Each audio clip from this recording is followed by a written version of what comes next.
spent a long time running from liars. I spent a long time running from the pain. There's a lot of old traumas or memories or feelings about things that resurface, even though you wouldn't necessarily think of them on a daily, but it just somehow comes up. You know, if I'm driving, like pull over and deal with this now because I don't want to get home and carry this into the house. I would say they were all mirrors of my home life. And I was recreating the same environment elsewhere, but I just didn't realize I was doing it. I had normalized something toxic and was almost seeking that in other people. The big one for me right now is still being angry, feeling like I lost 20-something years in my life in a really unhealthy, toxic, abusive, manipulative environment, normalizing toxicity and having to unlearn that. So I feel like I only really started living the day I left.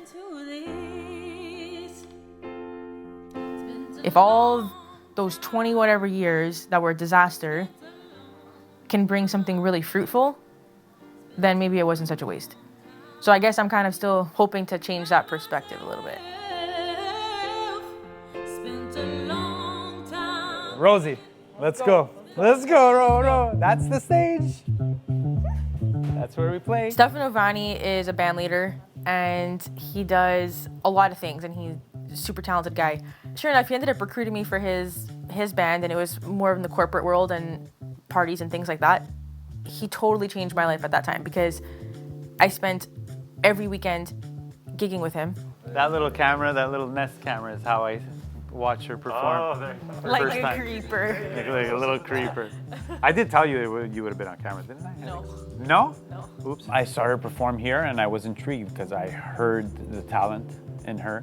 Her range was like, wow, this is a serious talent here, you know? And then when I spoke to her, I saw the want and the willingness to play. So I said, well, if you're interested, maybe we can do a couple of gigs and see how it goes from there. And she was like, yeah, I'd love to play, you know?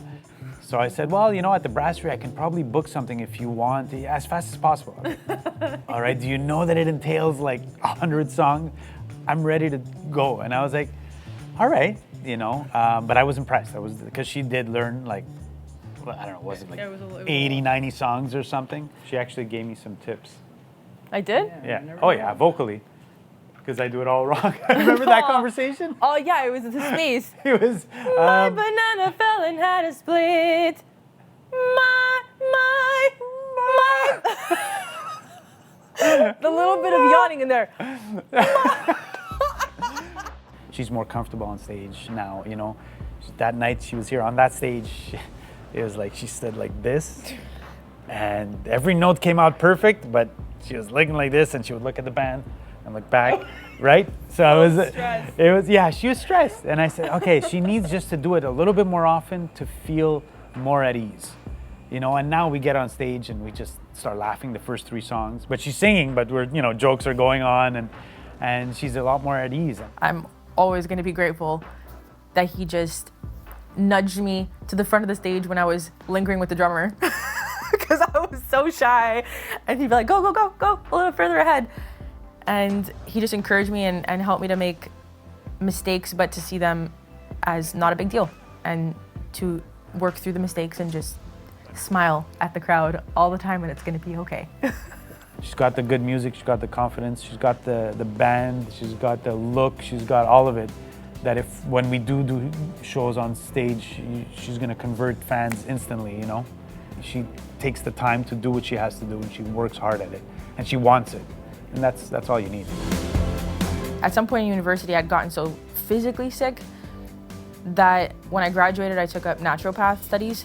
It was kind of my way of being proactive about my health so that I could have a career. Because I was so sick all the time, I was like, who's ever gonna wanna hire me as a singer?